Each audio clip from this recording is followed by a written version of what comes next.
Good evening, everybody, Hey, how's it going, everybody? and welcome to the 1 year anniversary of Brimfield Matters. I gotta make sure this is on because this does not look like it wants to be on.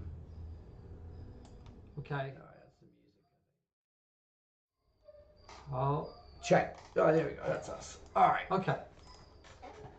All Can right. someone text if we can't hear, if you can't hear us? Yeah. So I think that's all right. I think that's working okay. I just added the volume down a little bit.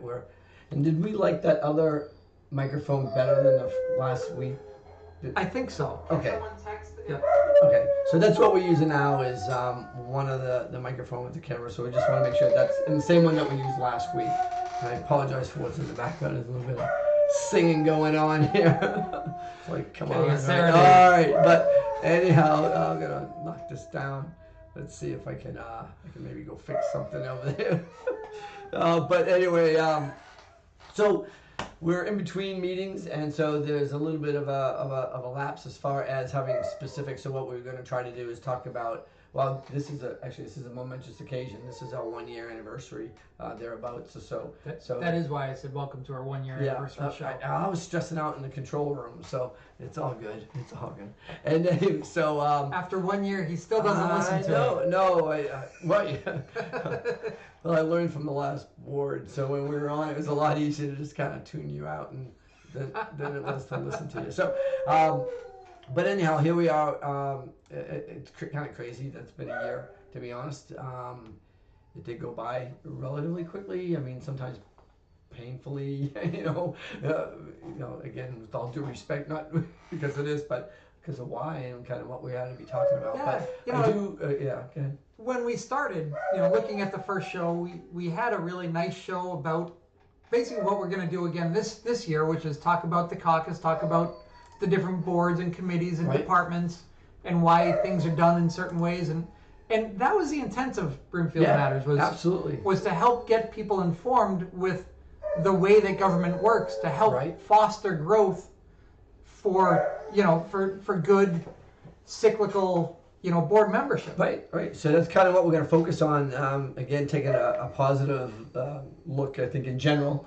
We've got a few things that we want to talk about as well. But so in general, April's spring is very busy. And people may not realize it, but there's a lot going on in the background at the community government level. There is the warrant is being put together. Any sort of bylaw, citizens bylaws, bylaws that are put out by departments or committees or whomever, they've got to be put onto the warrant.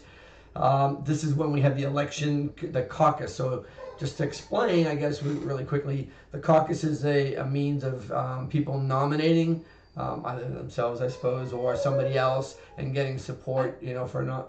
Can you nominate yourself? I don't know. I can't remember. It has to be seconded anyway, so you can always. I don't know if you can second yourself either, to be honest. No. But it's part of so you get yourself nominated if somebody knows you're interested, and you don't necessarily even have to be there. But whoever is nominated needs to sign some papers with the clerk to kind of to say that yes, I do want to do that, and to get put onto the ballot, which will be in June. And so, anything else you want to say about the caucus right now? Yeah. So going back to it's a busy time of year. One positive for this board and this that I guess Teresa making everything is. Luckily, they didn't actually ever, publicize the warrant articles, the citizen petitions. So I don't think there are going to be that many citizen petitions because nobody knew when they were due. Okay. All right. So that's another thing. So in order to get on the warrant, you've got to have, a couple things. One is you have to have a citizen's petition signed by 20, I think it's 20 or 25 residents. Yeah, we can look into that. Obviously, if you have something that we want to go, I guess I don't know if there's a deadline because they never really did say there was. Right. So I guess if there isn't a deadline, you can still try it. You got to get it to the clerk, sign. They kind of make sure that all the signatures are accurate and correct, and the addresses are correct, and then that citizen's petition will go on the ballot. Eventually, I think you do need to have an open meeting. The warrant. I mean, the warrant. Yeah. So, stepping back. Right. The caucus is an election event that takes place at the town hall, and it's a meeting where basically people will stand up and say, I nominate, Paul McCarthy for select board. Right. I'll second that. Right. And so that's usually a quick event in person. Everybody has to go there live. Right. The warrant is the book that is going to be voted on at town meeting. Right. It's basically the agenda kind of Of town paperwork. meeting, Yeah. right. It's the paperwork that everybody gets when they go to town meeting. So maybe I was kind of jumping around a little bit there, but There's a lot of terms, a lot of Right. things, and so if we want to look, maybe just stay on the calendar sequentially by time, we'll just look at the warrant for a brief moment. And so this is the warrant. The caucus. I don't know what they called it. What did she call it? I think she called it what did she call it? I don't want to say the wrong thing. I Yeah. think it is a warrant town warrant for the caucus. for the caucus. Yeah, so unfortunately the word warrant is just basically agenda. Let's just look at it as an agenda. The caucus is on, the date of the caucus is, I'm just going to put that up real quick. The date of the caucus is April 10th, right? So that's This coming Tuesday. no, it's Monday. It's like, I think it's Oh. half an hour before the Yeah. before the regular meeting. On the warrant it says Tuesday. Well, where did I get this? I got this off of the calendar. I think it is. I'm pretty sure they did it right before the meeting. Yeah. The great talent. Where I don't Oh, know. for God's sakes. Okay. All right, I got this. I copied it right off the calendar. So unless the calendar on the page is, I can go. I What apologize. is April 10th? Yeah, it says April 10th. Not nominating. It's right there.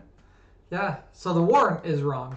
Yes. So maybe the warrant is wrong. So yes, April 10th is a Monday. Sorry, everybody. Yeah, because on the 11th, let me just see what the finance meeting. That's all it's on Okay. there. So, okay. So that's what it says. It says Monday from 6 to 6:30.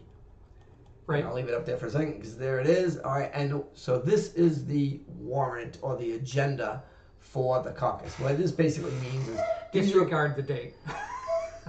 right, I guess. So these are all the basically these are the positions to be nominated for, and so there's quite a few actually. There and these are all members of these boards and committees have served and are ending their term, so that these terms will be open as of the next election, which is coming this summer. So these are all the ones that are going to be available to put your hat in the ring. Right.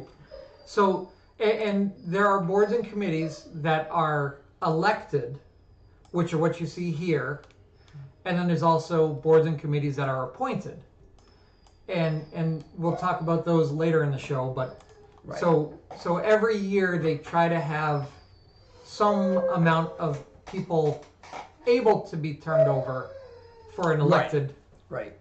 I mean, the idea being if you have a three committee board, say, then you alternate them, and then so one's ending and two of them stay on, and that should kind of obviously with the board, the select board, there are two that kind of match every once in a while. Right. So With the 5 members of the select board, yeah, they're 3-year terms, so there are 2 years that there are 2 members up at the same at time, any one time. and 1 year that there's 1.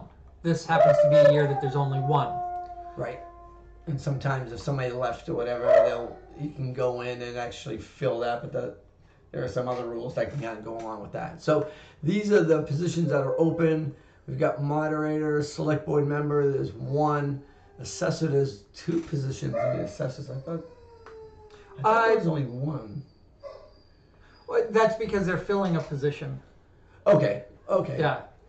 Board of Health has 3. So that is, so the assessors, the assessing board made a recommendation to the select board for an appointee to finish out the term or to take over the term. Okay. And that term is, or that appointment is only good until the next election. Because it is an elected board. Right. You can temporarily fill until the next election. Then you've got to fill it by vote again.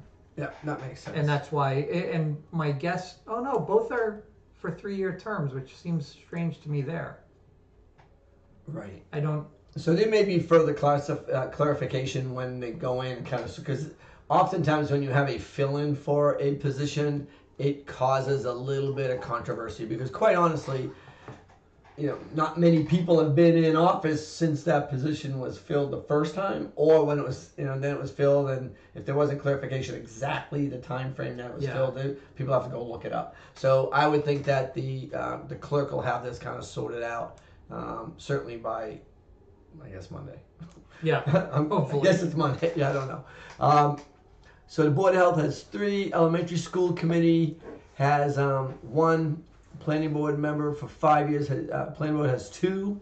Cemetery Commission, it looks like there's 1. There's a tree warden. There are 2 library trustees. Harding Fund trustees for 3 years. A Lincoln Fund trustee for 3 years. And a Tantasco Regional District School Committee member for 3 years. And that's not at the elementary, that's more at the regional level. Yeah, and Brimfield is unique with our school system, or fairly unique, because we have a regionalized junior high and high school, right? But a town-specific elementary, right? So we do have the 2 different school committees that you could be on. Okay. All right. So that, I think that explains the caucus and how that there are some nuances of the caucus that are interesting. If there are more than so many people per a nomination seat, you can have a runoff right there at the caucus. Right. And then, and there are certain rules. So what will happen at the caucus is the first thing they do is they will nominate somebody who is president of the caucus to run it as the moderator.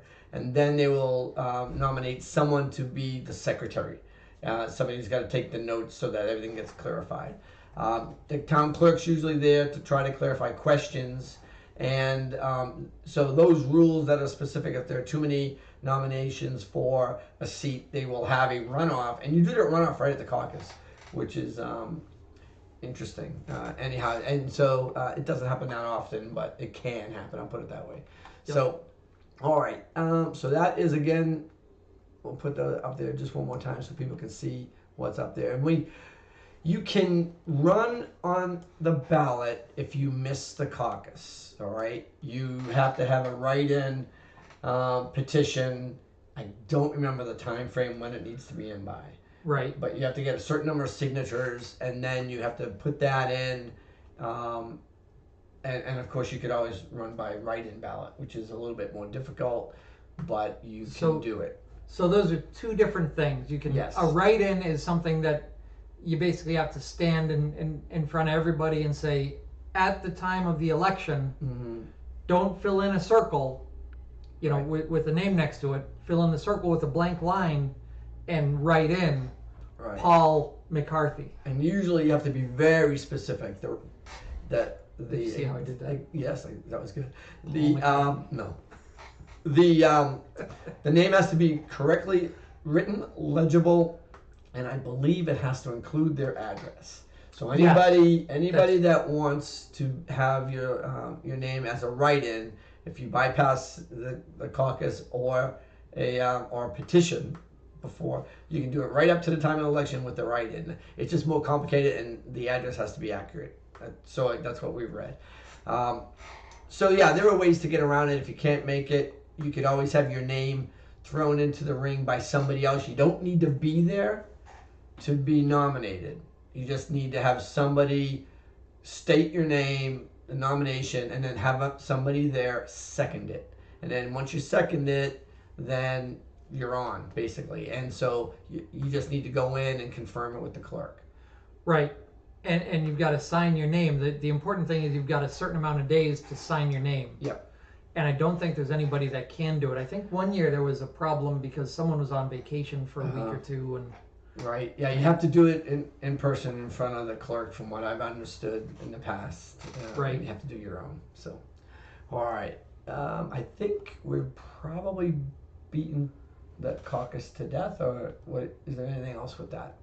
That's probably about it. Excellent. What I'm looking up now, I was, trying to I mean, I guess one of the things that I was thinking tonight was that we could go through and describe what each board kind of does. All right. Yeah, absolutely. So, do you want to just go through it a little bit rather than my jumping around and trying to get it on the screen?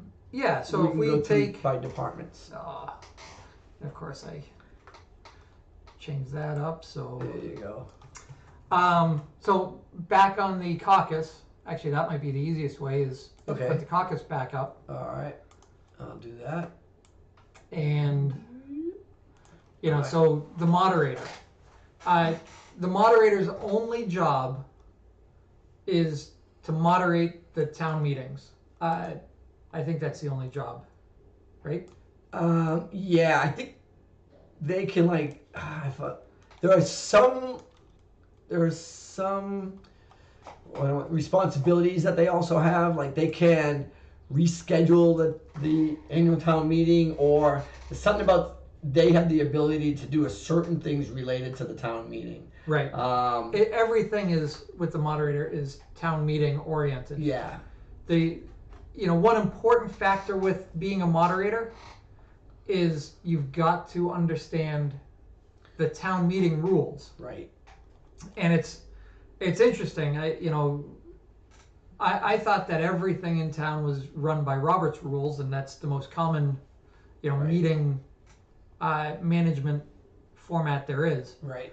But Brimfield, according to its charter, and several other towns, Mm-hmm. run using this archaic system called town meeting rules, and I think it's specific to Massachusetts, and probably dates back to the Puritans. Yeah, to the beginning. Yeah, and Even Robert's rules, I think, are 17 or 1600s. Yeah, So, yeah. They go way back. yeah, Robert is long dead. Yeah. Robert.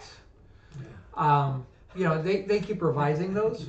I don't know if town meeting rules even get revised. No, I'm sure that the few people that use them probably don't. Yeah. I mean, they just use them as is kind of thing. Yeah. Yeah, but there are definitely particular rules, and you'll sometimes, if you've been to a few meetings, you'll hear certain cliches that get thrown, like point of order, and again, it's just to try to keep it from becoming chaotic, Right. more chaotic than it needs Right. to be. And the moderator that we've had has done a very good job at keeping control, and he gets some flack for it sometimes because there was a case last year that a resident was trying to talk and he was out of order, and instead of letting it continue, he got order Right. restored, and it went forward, and it was unfortunate that it had to happen, but Right. order was kept, and Yeah, there are definitely rules, and the moderator needs to be up on those rules. It's not like you get thrown into the deep end. They do have like booklets and ways Wow. to educate. They also have a group. I mean, they have the Moderators Association that that you can run things by if there are questions that are specific. We had a lot of discussion during COVID when we had to change the town meeting and the elections and the caucus relative to each other, because there were very, very, very certain rules that needed to be changed legally at this legislative level, and so there was a lot of interaction. I know that at the time it was Mike Miller, and he was talking with the state as was the select board, just to kind of get things ironed out. So there's a little bit involved, and it can kind of but there's a lot of responsibility for it. yeah. So that's a moderator. Select board, obviously. I think people should know what People- that's about. yeah. I mean, that is your. I mean, it's really the CEO as a board. It's the CEO of the town, and Interesting you say as a board. Yeah. That's important. it is as a board. All decisions, and this is a little pet peeve of mine, is that if you're on a board, if you're the chairman of the board, you don't have much more say than the junior member of the board. Right. Every decision that is made still needs to be voted on, Right. and everybody gets an equal vote. Right. And that's important. But I digress. We're staying positive tonight. Absolutely, we are. Yes. So, the assessors, the Board of Assessors are interesting. They're another one that takes a lot of heat. You know, they help set. They do a large portion of setting the tax rate. You know, and trying to keep up with the annual. The budget. I guess they kind of look at the budget and kind of. They kind of. Well, and the values of the assets of town. Yeah. Every house. The way it works, the way I understood, well, there are two things. One is they take into consideration: do we use a split tax rate, tax code? And so what that means basically is, do we have a residential and commercial tax code? And we generally don't. And there are lots of reasons why we don't, mainly because we just don't have that discrepancy, that dichotomy of businesses versus residents to warrant it, to make it worth having, or going through the logistics of having, because there are a lot of things that go with that, a lot of responsibilities for the town that makes it maybe not the most efficient way of doing it. And there are lots of towns that don't do it that way, that have one tax rate across the board. Yeah, and it, you know, the way that I look at it, and I've never been on the Board of Assessors, but when I look at it, it's, you know, you can have a split rate if you have a commercial zone that's well formed and people want to go there. Boston, all day long. Right. But when you're Brimfield, we should be attracting businesses every day of the year. We should be doing everything we can to extend that welcome mat. Right. You know, like we're doing with Athens, the new Athens. You know, the community outpouring on Facebook, letting them know that they're welcome. That's what a town should do. A small town like us should do. Mm-hmm. And if we get a little more tax revenue from people driving in to have breakfast and to get a coffee, and, you know, maybe they have to get some gas at the gas station. Right. You know, that's a good business. And we don't want to scare them off by saying your tax rate's going to be higher than the residents. Right. Yeah, I mean, and it's hard to justify it with what Brimfield has. I mean, quite honestly, it's you know, it's so much different than the populations of, you know, Worcester and Shrewsbury and whatnot. And I'm assuming Sturbridge has but I don't even know. I mean, I guess I could look into it. I don't really know if they've got a tax code that's different for each one, to be honest. But regardless, that's one thing that they propose, and they talk about every year. They've got to decide that with the select board, and usually the select board, it's been such a while, they got to be reminded of what it's about. And I have to, you know, I fell into it, like, okay, tell me again why we're doing this. And once you do it a couple of times, it makes more sense. But the other thing that should be really known is that it's not like the Board of Assessors says, you know, let's pick this number. It's not that at all. No. From the way I understand it, and I know Cindy's going to probably just berate me, there are civil formulae that you could use to try to generate a tax rate, and they use two of the three, and they kind of take an average, is the way I understood it, and then they come with a number, and that number is because of that. It doesn't have anything to do with, you know, their personal opinion or what your personal opinion is about your house. They're going to use these formulas that are made that are supposed to take into consideration the rurality of the house, the, you know, all of the population of the town and everything else with it. Oh yeah. So it's not like they set a rate out of the blue. They have a lot of guidance, and they've got to pick a formula to use. Yep. All right. They also, and this is a very, you know, basic guide of what they do. They also manage all of the chapter lands. Every year you've got to you know, make sure you're in compliance with chapter lands. Right. Chapter lands being agricultural lands, forest lands, or recreation lands. And agriculture can be broken up into either plants or animals. And they'll review those, approve everybody's plans. They also work on abatements. Right.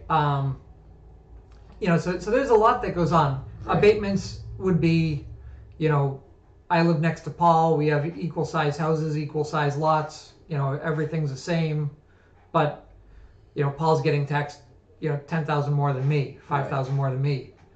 Paul can come in and say Why? why, Right. and they have to review it and Give an answer. Yeah. Hopefully, yeah. The other thing they do that I think is kind of forgotten is that they cross the hall and they're talking to Treasury and they're talking to building all the time. They've got they're part of the decision making for the like the street numbering and all that. Remember Yes. that? I mean, like Oh, that, yeah. that emergency GIS kind of thing. I forget what they call it. Is it EIS? E911. E911. Okay, yeah, that's what it is. And so they've got to they're part of that just to make sure that one, these lots are numbered appropriately, so you don't go, like that's why the numbers may jump because they're supposedly giving a little bit of a buffer between lots. So that's why sometimes numbers jump quite a bit because there's potential in between that, and they're trying to keep that in consideration. So they try to stay ahead of that, and so so there's a lot that they do. That's kind of probably behind the scenes that most people don't know about. Yeah. All right. Yep. Good All right. with that, I think the assessors. All right, let's go for the Board of next Health. So Board of Health is another board that does a lot behind the scenes. one. Right. They're involved. Obviously something like COVID, they were very much involved, and they have home health nurse on contract that can help people. They've got the health agent. Health agent that for was, the state, for the region. Both of them were critical, as well as the Board of Health clerk, in managing COVID and making sure that we knew where all the infections were and what was going on. Yeah. But for the most part, well, I shouldn't say for the most part. One of the bigger things that they do on a normal year would be septic stuff. Right. Any water water complaints, like well complaints, and then the licensing for food establishments. Right. And so that's another thing that they're integral. And then decision, like look at the water. One particular topic that keeps coming up over the last several months at the select board is the water issues at the elementary school. That there was some issue about pressure, and there was some issue, and so that is kind of de facto, at least in part, it's part of the Board of Health. And certainly they should be kind of looking over that. And I think there was an allusion to sending that envelope with all that information to them to kind of sort this out a little bit as far as the well in the long term. Yep. Yeah, I think And that's... we're going to be, and we don't mean offense to anybody that's on any of these boards and simplifying it. Right. We obviously know the select The board. list of things that they do that we haven't mentioned is probably 3 times as big as the list that we do mention, but we'll try to mention the things and perhaps they're a little bit lumped instead of specific, because there's a lot of things that go into it. Yeah, and certainly in a town septic like this, design, septic inspection, there's a lot of things that go into it. Much more than just saying it. And a lot of these boards, I think the Board of Assessors, the Board of Health, the Conservation, which isn't elected, and Planning Board, go on-site visits. They've got to inspect these things. There are Board of Health members that go out to every septic system that's installed or that's failing. Right. They also have responsibilities for condemning houses. Right. Condemning properties that have failed septics and can't get it fixed. They also do a lot of assistance. Right. And if there is a problem that you can't solve yourself, they'll help you find grants and resources to help you. And it's and I don't know if that's because that's what all boards of health does, or if that's just what a small town. Our Board of Health does because they care. Because they do it. All right. Excellent. Let's see. Next on is the elementary school members. I think that's fairly self-explanatory. The elementary school is kindergarten to 6th grade. There are a lot of moving parts with respect to the elementary school, and it's always changing. So being a part of that board, especially if you have kids in the system and you want to be part of that board because you want to have a say rather than being on the outskirts and either have complaints or questions. This is the way to get answers and actually have your input taken. And so it's I think it would be very rewarding, and you certainly get that instant feedback rather, because you're right there in the meetings and you can actually participate in some decision making. Oh yeah. So, Yeah. So, and that is the single largest budget line item. Right. In the town. for sure. Yeah. You know, and it is 7 million, important. Yeah. Almost 7 million, I think. It's very important to be there, to understand the budget, and to help define it, which as a board member you get to do. Absolutely. All right, next on the list we've got planning board. So planning board is a 5-year position.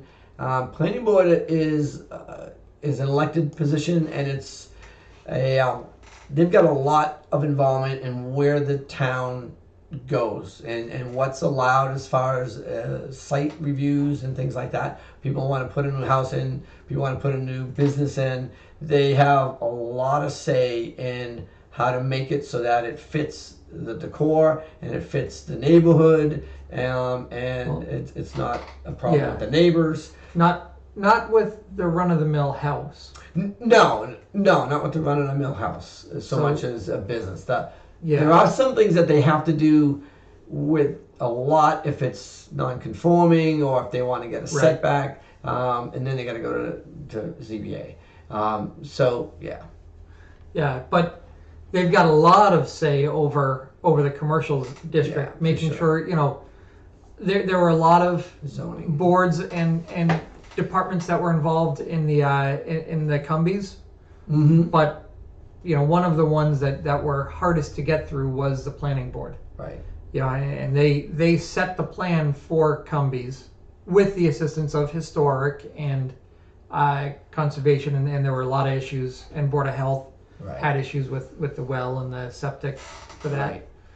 Right. But it was a planning board that put it all together, and then that went to Zoning Board of Appeals that signed off on all of it, and the Zoning Board of Appeals is actually no, they don't have the teeth either. I guess it's the building official. Building official can read all of the reports from the planning and ZBA. Right. And he can issue fines based on if you don't follow the rules or the. Well, he could say yay or nay to and then you have to go in front of the board. If he says nay, you got to have an appeal. The planning board has, I think, a lot of insight as to what the town might want. They're the ones that have the hearings. Remember, we talked about the casino potentially coming in. We talked about the windmills coming in. Planning board was meeting all the time, and not just the planning board, but obviously there are other nuances of all those things that would have people have meetings. But the planning board was definitely part of certainly the first line of defense. And solar. I mean, so they've got to look at the zoning, and they've got to look at what's being proposed, and they've got to figure out whether or not it fits our bylaws. And if it fits our bylaws, they have the ability to have an open hearing, the public hearing, and they might hear from people, and they can put in certain conditions. So by you could say, we need you to put trees up there, we need you to put a fence there, we need you to have a setback further than what your design says, just for the sake of the people having concerns. So they are really, it's a very important job, and it take. I think it's 5 years, because honestly, when you first get on, it takes a little bit to figure out where you are. And these projects move slowly. And they do move a little slowly, right? Most things do. Yeah. And they also take a lot of heat. Like that solar project up in Warren. Right. They can only do what's the law says they can do. The bylaws and the law says. Right.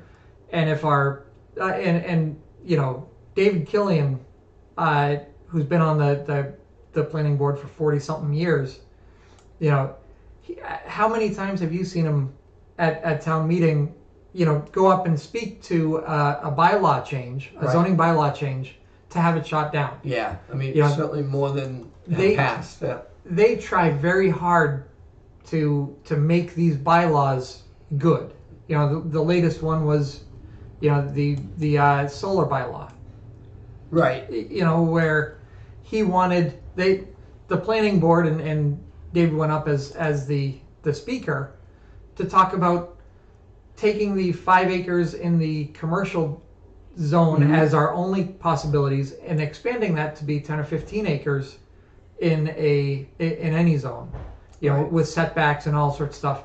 And that failed because nobody wanted the solar in their backyard. Right. And it failed in large part, in my opinion, because of scare tactics, of people who just didn't want it. Right.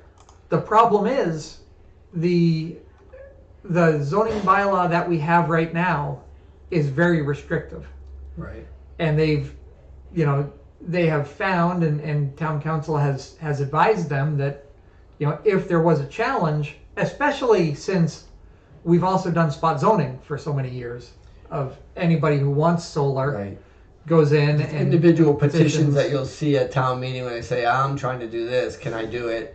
And I'm way back, and it's not going to bother anybody, and usually somebody knows them. Yeah. And everybody votes for it. And they pack the room and get it through. And everybody votes for it. So they're trying to avoid that by having something that might be a little bit less restrictive, but still control it.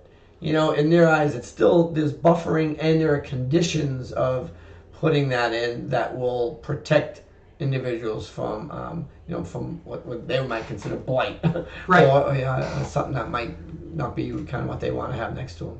So there are ways of doing it in a controlled way. The individual petitions is not a controlled way, and so you have to kind of stop listening for these when these boards throw up a bylaw suggestion that why are they doing it? Maybe there's a reason, and then just listen carefully. And a lot of times, most of the time, it's reasonable for what they're trying to do. Yep. Okay. Well, next is the cemetery commissioner.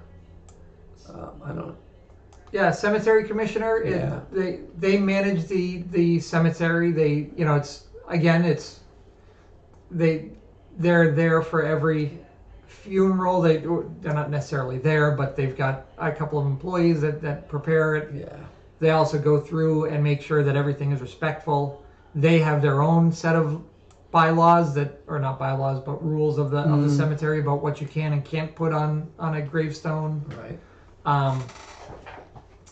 They're also in charge of basically managing the plots. There's a bunch of plots that residents can purchase, and you have to go through the cemetery commission to buy those plots. All right. Yeah. Excellent. Tree warden for 3 years. Tree warden is responsible for all of the trees in the right of way. Right. So the right of way is basically 8 feet on either side of most roads, plus or minus. And if it's beyond the 8 feet, it's on somebody's private property, and he has no jurisdiction over it. Right. Because Zach Lemieux has been the tree warden for a long time. Right. This is another thankless job. I guess pretty much every job in town is a thankless job. It feels good on the inside. If you're waiting for, if you're waiting for a handshake and we're not pat on the back, a good selling job. I guess. No. But and what about the trees on the common? We don't need to talk about the trees on the common. So the trees on the common are a definite gray area. The common, it has been common for so many years that it's not even its own parcel. Right. So the ownership of the common is somewhat debatable because there is no official. Yeah. And certainly the warden he's got knowledge. He's got a base. Yeah. You know what I mean? So, and I do remember several years ago, he making some decisions on some of the health and quality of some of the trees. Right. This is long before they did the gazebo project, but and you need that. You need that, and so. But I think ultimately it was even determined then that the select board kind of controlled the trees on the common. It's a weird thing. The common is a whole different nut. And I probably shouldn't have brought it up. No. But luckily, you know, the thing about the Common and the thing about Brimfield in general is that we have had so many good people that just want to help the town. Yep. You know, you look at what Zach has done. He did do the survey. He spent tree warden money to get the survey done. He was responsible for cutting down some of the trees. He takes calls on the Common and does what he needs to do. Before him, I don't know if it's directly before him, but at one point Scott Garish was the tree commissioner or tree warden, and he had planted a bunch of the trees. And it's talking to him. There's, you know, most of the trees on the Common are maples. Most of them are the red maples, the older ones. But on the Route 20 side, there's some really nice trees. There's an elm tree. There's I don't think there's a chestnut. There's a sycamore. Chestnuts just don't do well. No, there's some blight resistant ones, but that's. Trust me, I got a daughter on the chestnut club. Oh, that's so true. I can go into a whole show on. I'll get her in. We can do chestnut trees as a separate show one of these days. But so there's a bunch of nice trees on the Common that Scott Garish actually planted when he was tree warden. Oh, nice. Yeah, so I mean, it's one of those jobs. If you know what you're doing, you have that ability. But I'm going to make my plea here that nobody should run for this. Zach does an awesome job. Yeah, agree. Just go nominate Zach again. That's right. Library trustees for 3 years. I mean, it's pretty self-explanatory. I think certainly Brimfield's got a really nice library, and the trustee is just a means of oversight, I guess, right. and the ability to kind of offer some support. Whether if it's just emotional or financial, or try to get things that the library may need. Yeah, and it's, you know, you've got a bunch of specialties in town, and you know the select board oversees a lot of the backbone municipal functions, but you know, cemetery, let the cemetery commission deal with that, and they're autonomous. All these elected boards, any of these elected boards, do not report to the select board. Right. You're completely autonomous. Yep. You know, so if the library board says that they want to spend $10,000 on books, they can do that. Right. They don't have to go through and they can, you know, it's put their up budget. every banned book they want if that's their decision. Right. Yep. Should we do the trustees of the Harding and Lincoln Fund trustees? Let me get that on there real quick. Yeah. And I know that there is an established amount of money that the board of trustees can actually vote to use. Now, I don't know the nuances of what they can use them for each one, but I know they have a tremendous leeway, from what I understand. Yes. Yeah. So, I'm on the town report. You get reports from these, and I couldn't find the Lincoln Fund, but the Harding Fund in 2021 was 103 years old. Mm-hmm. They're funded by private donations and receive no funds from the town at all. The trustees are elected by the town and serve without pay. Trustees decided to support the community food bank, an annual Brimfield PTO Thanksgiving food drive. You know, so it goes through. They spend, you know, no more than they bring in. Right. And continue, and I think the Harding Fund does more, and I could be completely off base, but I think the Harding Fund does more institutional type stuff where it's right. They'll help the school, they'll help the food bank. So not an individual as much as an entity that's helping other individuals. Right, and I think the Lincoln Fund focuses more on the individual. Okay. But I'm not sure about that. So that may be a question if you wanted to be on either one of these trusts, be a trustee. You could certainly go to the caucus and ask specifically, and there's undoubtedly there'll be somebody there that kind of can answer that question. Yeah. Last on the list is the Tantasco Regional District School Committee member for 3 years. So this is a representative of Brimfield that will go to the regional school. They're talking about the Tantascora's input at the junior high, the high school, and what role the regional stewardship has on Brimfield. Because there are a little bit of oversight as far as Tantascora School District, or however it's called. So, so that's a way to get involved at the kind of the next level after the elementary school, and then the bigger umbrella. And that regional district is all 5 towns, representation of all 5 towns. All right, so that was good. I think we did a good job on talking. Pat ourselves on the back on talking about the caucus and what it entails, and so when it is, it's Monday. And these are all the positions. If you just have questions, just go. If you just want to see how it works, it's really well, that brings me to a point. Is it going to be live? It ought to be, because we're back in the hall, and so there's no reason for this not to be live streamed, and the select board meeting is right after it. It's at 6:30. Right. This should take 20-30 minutes. The caucus usually. Yeah. And so that will segue right into the select board meeting. So I would think that it should be live streamed. I would think that there'd be no reason not to. We haven't had live streaming yet. They must be chomping at the bit to try to do it. And we're in the Great Hall. So, all right. Yep.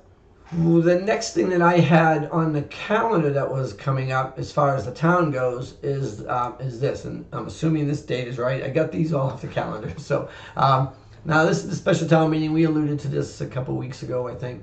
This is just talking about I shouldn't say just, but it's talking about the FEMA flood zone, and how it might affect rezoning, might affect insurance and things like that. So it is a means by which to get your voice across if you have something to say about flood zone, the lines and whatnot, and kind of how it gets.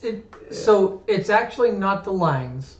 What? So it's not this. Not the specifics. No. So this particular special town meeting, which I should also try to find the text for.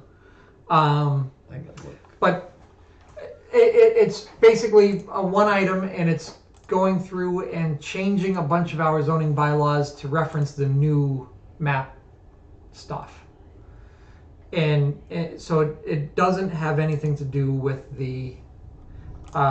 So it's... you know what? I don't even have it. I don't even... May 20... Oh, there it is. Okay, May 22nd. Yeah. So I saw this somewhere as well, and I don't know where it was, but that was in. See if I can pull it up. Yeah, it just has the announcement. Okay. That's all it has. ATM warrants and citizen petitions. So, a lot of times they'll need these public hearings to make, well, for legal reasons. They have to have it just to make sure that people have a voice. And so, with something like the FEMA, what is that? Hey, this just in. Oh, are you kidding me? It was just posted. No, it wasn't. Posted March 24th, so it's not just in, but... No, just in, but we found it. So, we found it, and it would be nice, and we'll probably ask the clerk if they're watching, if that office is watching, to maybe put all these links in one spot. Like the caucus on the calendar should link and have everything on one spot. It would make it a little bit easier. All right, warrants. So town warrants are due to the select board by March 20th. So that's passed. That's passed. So that's February 2. And that is okay. from boards and committees. Okay. But then any remaining citizen petitions need to be submitted to the town clerk's office no later than April 14th. Okay. So in 9 days. Yeah, 9 days. So yeah. So if you wanted to make, say, the posting on the website as being an official posting in addition to the one that's taped to the annex on the bulletin board there, then that would be a petition. You'd have to get signatures and then have it passed in all by the 14th. Right. So or a petition to make public access available at every board meeting, like we had a year ago that Ms. Collins said we do. Right. Public, being basically, streamlining and even computer participation. But that's a whole different discussion. Yeah. We don't want to go down that road right now. 'Cause Nope, we're positive. We're positive today. All right. So let me see. I've got that special. I didn't see a link with the town meeting, with that special town meeting. But so anyhow, it's referencing the flood zone. If you have an interest in the way the flood zones are determined, it would probably be a place to go and ask questions. It would certainly be the only way to kind of get your voice across if you needed something to say. Yeah, but again, it really But don't is, expect to change it. Yeah. I mean, that's just not the reason for it is purely to approve the changes to the zoning bylaw to reference the new flood zones, so that, and if we don't do it, those who are in the flood zone will lose their flood insurance. Right. So it's really one of those things where you have to vote on it, but you can't really not vote on it. You can't really not. You can't really change anything because it's too late. You'll screw people. Yeah. If you try to say, oh, we don't want it the way it's written, that delay will screw people. Yeah. That being said, after the meeting, before the meeting, if you talk to the planning board in particular, they're fully abreast of how to make the changes to the FEMA flood map itself. Right. And that can be done at any time. Right. You know, but because with it's the being, reason it's got to be voted on a town meeting, right? And it's what zoning for that. no, for them to make changes. So it's totally different. So the FEMA flood zone maps are something that's managed by FEMA at the federal level, and we have to just accept the new map. Yeah. But you said something about the planning board being able to change what? Planning board won't be able to change it. They'll be able to help you find the right location. They know who at FEMA to contact. I see what you're saying. Okay. You know, and what forms are required, and maybe able to even help, fill out the forms. I get you. Right. So totally, that's what they can do. But totally understand that. Yeah. But it's out of their hands. And I get it. Yeah. Any map changes aren't at the town level, aren't at the state level. Yeah. It's only the feds that can change them. Yeah. Totally makes sense. All right. So that's it. So that's Monday, May 22nd. And then the next thing is the annual town meeting will be the next thing after that. And I don't have our picture on that one. I guess I could have, but I didn't. So that one is June 12th, and it's going to be outside at the winery, I guess, again. Oh, that one's on a Monday. Yeah, it's like 6 to 9 p.m. or something like that. I gotta check the date. It's it's on a Monday. Yeah, it's not on not on a Saturday. Not during the day. Not during the day. In the past, for the last couple of years, it's been during the day. Pretty well attended, I think, during the day. I think they're having it back to kind of almost what it was before on the evening, in the evening rather, but outside, just because of crowd and whatnot. They're worried about having so many people in the hall. That's the only thing I can think of. So, anyhow, that it is what it is. It's not. Bring your bug spray. Yeah. Or maybe yeah. I mean, either way, it's gonna be hot in the other building. Well, June 12th. I mean, it's been hot in the hall. Yeah. So there's no way to make it perfect. Yeah, unfortunately, there's no way to make it perfect. All right. What else we got? The election date. Do we have the election date? Because I didn't actually have that. I don't know. It's got to be 38 days after the caucus, so the caucus has to be 38 days minimally. I do know that. It should be on the calendar. Yeah, it should. Let's see. I can get it. I can find this on this calendar. So let me find the calendar and home calendar. I should have had this. It would be June. Actually, yeah, it has to be the end of June, right? Yeah, annual town election, June 20th. So June 20th, the annual town election will be June 20th. So everything from the caucus will go over. All the bylaws will all be on there as well. So, all right, so June 20th. What bylaws will be? Well, whatever. I don't know. I haven't heard of any. Yeah. Have you heard of any bylaws getting put on there? Changes? I haven't heard any. But so there are bylaws that, do all bylaws need to go to both town meeting and then a ballot vote? No. They have to, but they do have to have a public hearing, I thought. Right. So that would all be at the town meeting or before.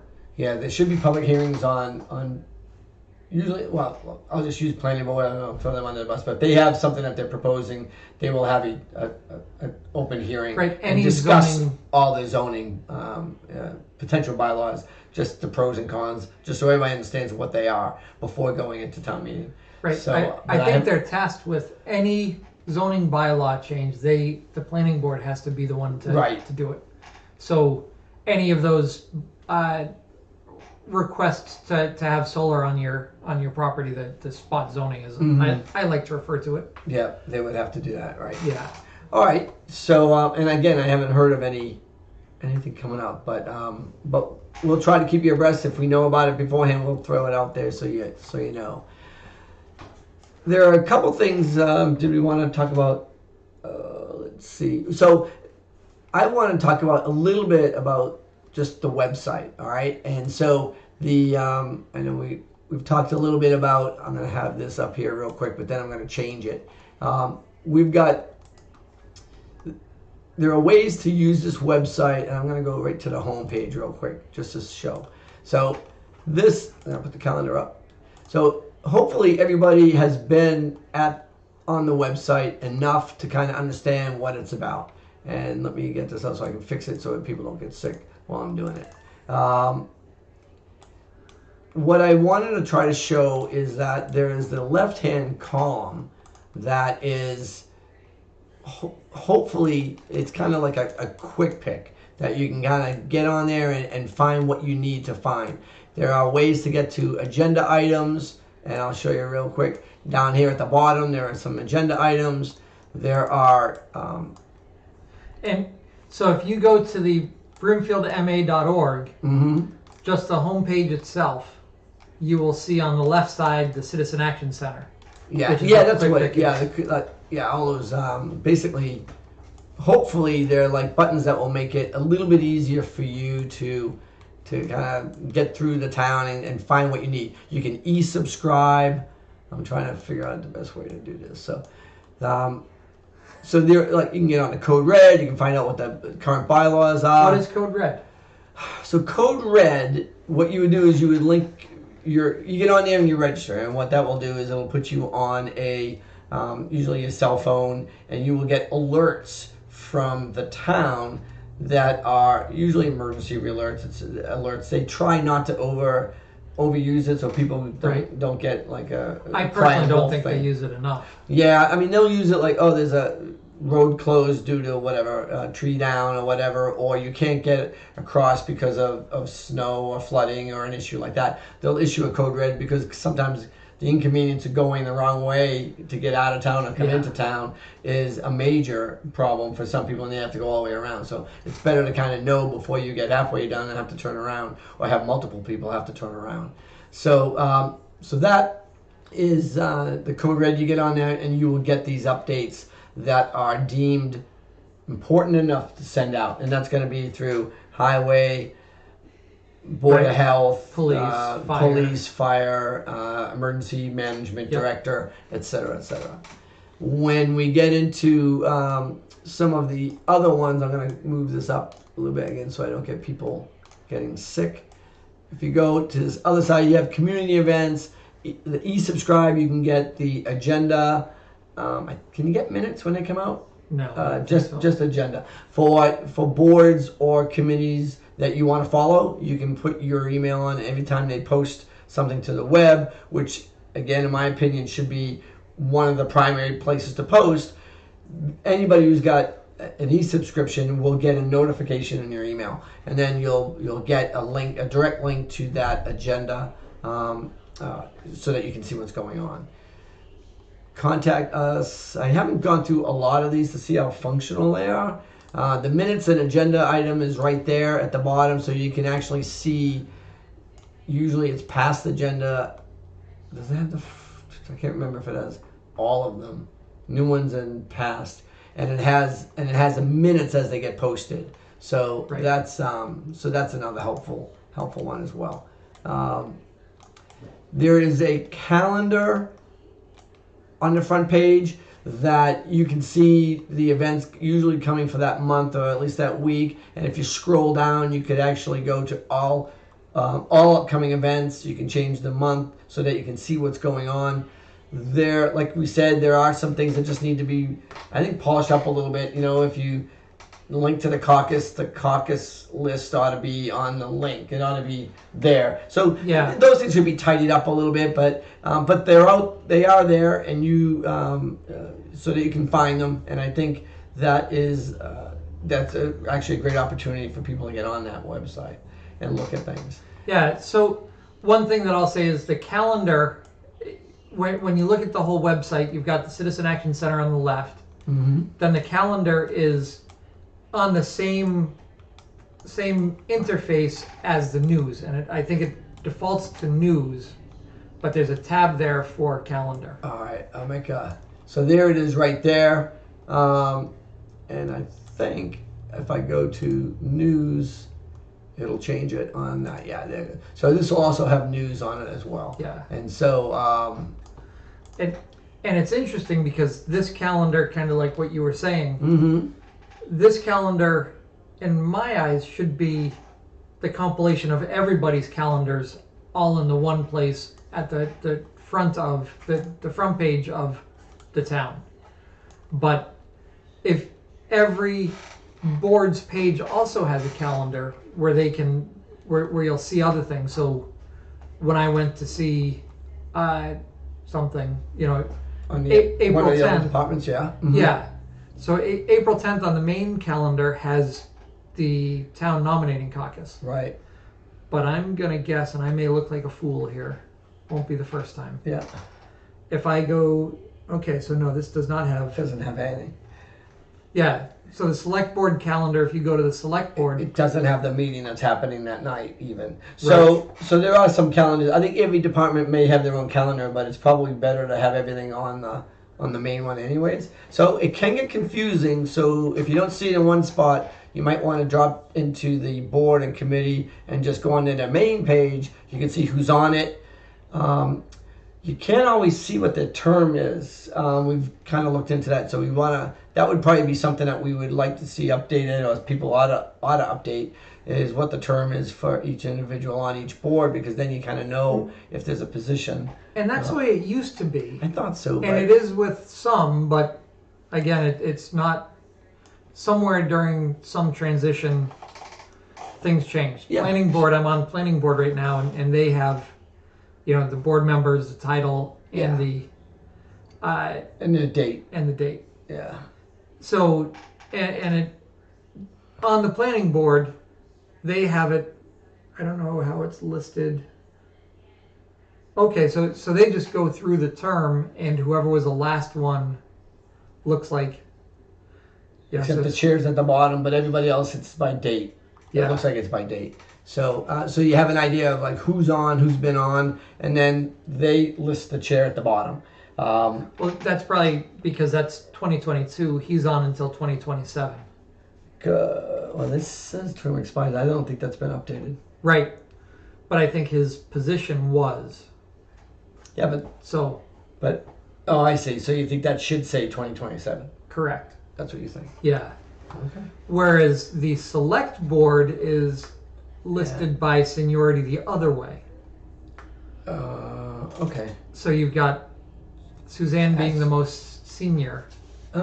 Okay. Interesting. Yeah, Alan Yeah. Bercovici being the least senior. Yeah. Although his term, well, no, Yeah. he's got a 2-year term, so he should be up with. Yeah, I mean, Helen. it's a matter of, I guess it's a matter of semantics, but it's what we probably should do is try to get all the boards to do the same thing. So, you know, maybe have it probably wouldn't be a bad idea to have you have to have your chair and vice chair identified. Now, whether or not you put them at the top or the bottom and then have everybody else, or just have them with their date of expiration for the term expiration, and then just have it labeled as a chair or vice chair on the side. Something like, anyhow, it would be helpful. There are some things that we could, you know, postulate would be a little bit more helpful, I think, on the website. But Yeah. the website took a lot to kind of get to where it even is now, and coming from where it was before, it's much better. There are ways that you can actually pay online payments. You can do the forms and documents. I haven't really done very much of, to be honest. I haven't done that. No. And so some of these may not be as functional or as helpful. The Permit Pro, I think, should be. That's been up for a long enough time where it should be. All right, so that's the website. Anyways, I wanted to make sure that people kind of knew where that was. Now there is a way to get onto. See, there used to be. I thought you could get onto the video right from one of these quick. I thought so too. And yeah. I just don't see that. So now, when you want to go to videos on demand, you've got to go to the department, and so you have to go to cable, public access, and then you link on that, and then there's a way to link videos on demand on that page, and that's not as user friendly as I think it should be. I think it ought to be on the front page. And I don't know if there are one of these buttons here that we could maybe find never gets used, that we could switch out and put it on. So I would maybe request that Matt, who is the public access coordinator, forget the titles, if he could maybe look So does the into vice chair. getting a button on that front page. That would be great, because I really do think that it could be very helpful to have that. If yeah, we can go over where it is. I don't want to waste time doing that right now. Right. Rather than kind of go through it all. But it is, if you go to the cable and you go to that, you'll be able to link. That's also where you would go to live stream. There are 2 different hyperlinks on the page. And I don't think the live stream is working. That may be why they might not. Because I don't think it was working before. Oh yeah. You remember there was a glitch. So I don't even know if that's back up. So if it would even work on the next Monday meeting. But hopefully they will. But It'll at least be live streamed on the cable station. Right. Well, that's what I mean. I don't know. I don't know if it will. I think Because it that would be wasn't there. that link. The link wasn't working. Oh, I see what you're chilling 191. Yeah, yeah. Okay, never mind. I got where you're coming from now. Yep. All right. So one of the things that we should probably, maybe we can put a little tickler for next week, because actually this is longer than I thought it was going to be time wise. Yeah. Just to go over, we want to go over some fundamentals of what's coming up, and this spring is really important to kind of keep your eyes open for all these meetings. The next meeting will also be this next week will also be a Board of Selectmen meeting, and so select board meeting. That was a mistake, a Freudian slip there. I have noticed on the website it still says Board of Selectmen a few times. Some places, yeah. and I know there was an attempt to try to fix it all, but you can definitely find it, and so they probably need to make a little bit of an effort to fix that, since that's what was voted on. But what's interesting is that we did get some minutes released recently that we would probably put a little bit of a tickler for people to kind of look at. So one of the things that when they have minutes of a meeting, they will post those minutes as soon as they get authorized to be posted, and usually that's at a meeting, right? And so there we go, that's what I was trying to get at. So when you have a meeting, you write up the minutes. Unfortunately, usually you gotta wait until the next meeting to be able to say, did everybody read them, make sure there are no errors, and then they post them as they're supposed to in a timely fashion, so that you can go on to that website button and hit the agendas and minutes, and then see if you say, oh, what happened at that meeting, you can find out. Executive session minutes are interesting because they are basically secret.